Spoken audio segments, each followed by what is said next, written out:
Hello, my name is Christina Wiegand and I am South Atlantic Council staff, and I will be presenting an overview of Coastal Migratory Pelagics Amendment 31, which addresses Atlantic cobia management. So just as a brief overview of where we are in the amendment process, earlier this year the issue was identified. This amendment was taken out to scoping in August. In September, the Council reviewed comments from scoping and approved actions and alternatives to be analyzed. In December, they reviewed those actions and alternatives and approved the document for public hearings. So public hearings is where we are now. At their March meeting, the Council will review all of the comments from these public hearings, and then they have the option to take final action on this amendment. So just a brief overview on why the Council is considering action for Atlantic cobia. In 2015 and 2016, the recreational and commercial ACLs were exceeded, and this resulted in significantly shortened seasons. In 2016, federal waters closed on June 20th, and in 2017, federal waters closed on January 24th, and this created a number of different access problems. And so the Council began work on Framework Amendment 4, which revised Atlantic cobia management measures with the goal of reducing the rate of harvest and extending the season so that the ACL wouldn't be exceeded in future years. And this had an effective date of September 5th, 2017.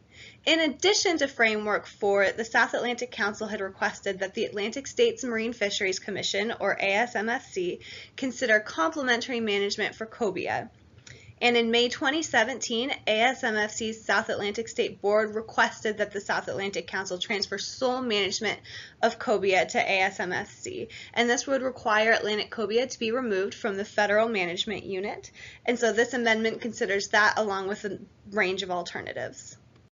Before we get into the different action and alternatives in this amendment, I want to go over a few things that are important to consider. First, what's going on with ASMFC's Interstate FMP for Atlantic cobia?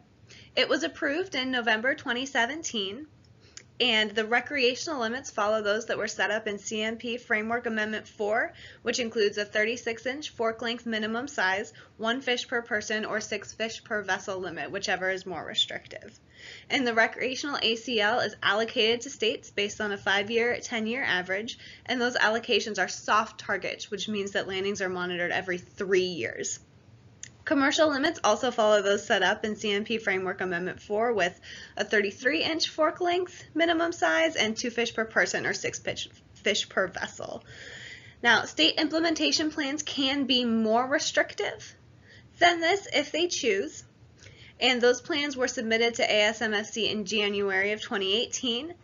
They'll be reviewed at the Commission's winter meeting in February, and then the new regulations will go into effect April 2018.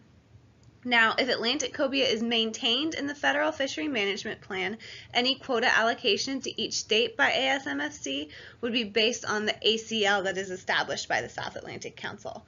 However, if Atlantic cobia is removed from the Federal Fisheries Management Plan, ASMFC may choose to base quotas on a different overall harvest limit, but any management measures will still need to be dependent on recent stock assessments and the best available science.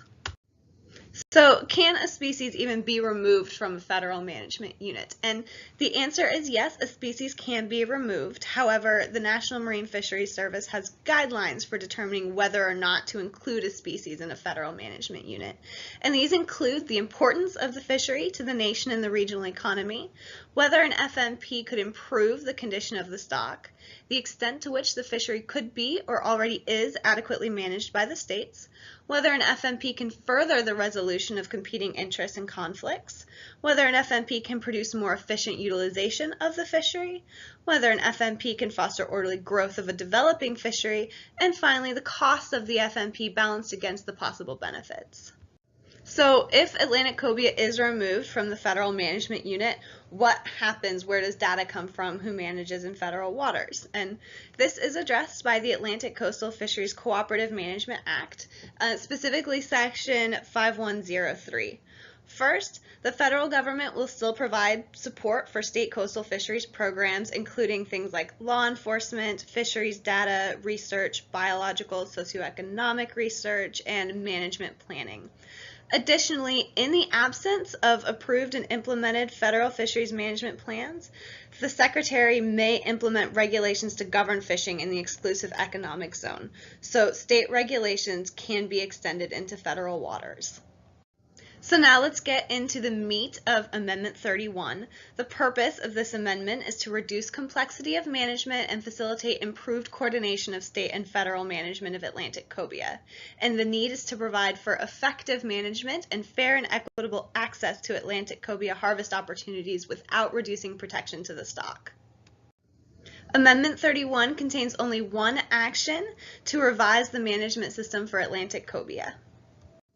Alternative 1, or the no action alternative, would continue the current management of Atlantic cobia via the Fishery Management Plan for Coastal Migratory Pelagic Resources of the Gulf of Mexico and Atlantic regions. And so essentially under this alternative, the Atlantic States Marine Fisheries Commission would manage Atlantic cobia in state waters, and the South Atlantic Council would manage Atlantic cobia in federal waters. Alternative 2 would remove Atlantic cobia from the CMP FMP, and in this situation, Atlantic cobia would be managed by ASMFC only, and state regulations would be extended into federal waters. Alternative 3 establishes a policy in the CMP FMP for complementary management of Atlantic cobia with the Atlantic States Marine Fisheries Commission. And so this alternative would simply update the CMP FMP to acknowledge ASMFC's new role in managing Atlantic cobia. The South Atlantic Council would continue managing Atlantic cobia in federal waters and would consider implementation of state regulations on a case-by-case basis for federal waters. And any change in regulation would still need to go through the Council's framework amendment or full amendment process. Alternative 4 would establish a framework procedure in the CMP FMP for an enhanced cooperative management system with ASMFC that allows changes to the Atlantic cobia management through National Marine Fisheries Service rulemaking. And so this alternative essentially sets up a procedure in which ASMFC can propose rules directly to the National Marine Fisheries Service without formal action from the South Atlantic Council. So rules would still need to meet Magnuson-Stevens Act standards and FMP objectives. The Council would be informed of ASMFC rules and have the opportunity to provide comment on whether the rules meet appropriate federal and FMP standards. And the Council would still be able to adjust Atlantic cobia management through the normal amendment process. So just to review the timing, we are currently holding public hearings. At the March meeting, the South Atlantic Council can take final action, following which the Gulf Council would take final action, and then this amendment would be submitted for secretarial review, and implementation would be expected sometime late 2018. What about the upcoming stock assessment? So the CDAR Steering Committee has recommended a benchmark assessment be conducted for Atlantic cobia, and this process will include a stock ID workshop prior to the start of the data workshop. The stock ID process is set to begin in spring 2018 with results anticipated late 2018, and the data workshop will take place throughout 2019 with results available to the Council in 2020. So what happens if the stock ID workshop indicates a change in the boundary between Atlantic and Gulf cobia? Once receiving the results, the Gulf and the South Atlantic Councils would feasibly begin work on an amendment to the CMP FMP based on the additional information provided by the stock ID workshop. Now, National Standard 3 does allow the Council to define a management unit based on several considerations, including biological, geographic, economic, technical, social, or ecological perspectives. So if the Council decides to move the stock boundary, ASMFC would add an addendum or an amendment to their Atlantic cobia interstate FMP. And ASMFC's addendum and amendment process is very similar to the Council's framework or full amendment process, and there will be several opportunities for comment on any addendum or amendment that ASMFC might undertake to address a shift in stock boundary. And so the Council is really interested in hearing your input on when final action on CMP Amendment 31 should be taken relative to the Stock ID workshop and subsequent CDAR data workshop. There are a number of opportunities to provide your comments. First, we're going to have 3 scoping webinars on January 22nd, 23rd, and 24th, all 3 starting at 6 p.m. Staff will give a presentation followed by a question and answer session and an opportunity to provide your comments on the record.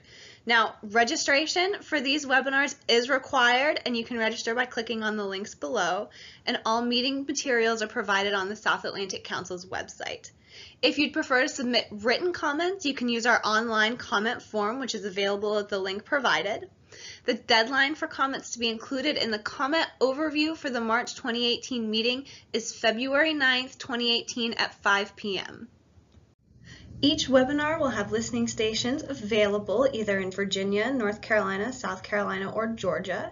Attendance via a listening station is encouraged but not required. Webinars can be attended from any internet accessible device, and they are open to attendees from all of the states. If you want to stay connected with the South Atlantic Council and stay up to date on everything we're doing, you can check us out on our website as well as our Facebook account and Twitter account. If you have any other questions or there's something we didn't cover, please feel free to contact us.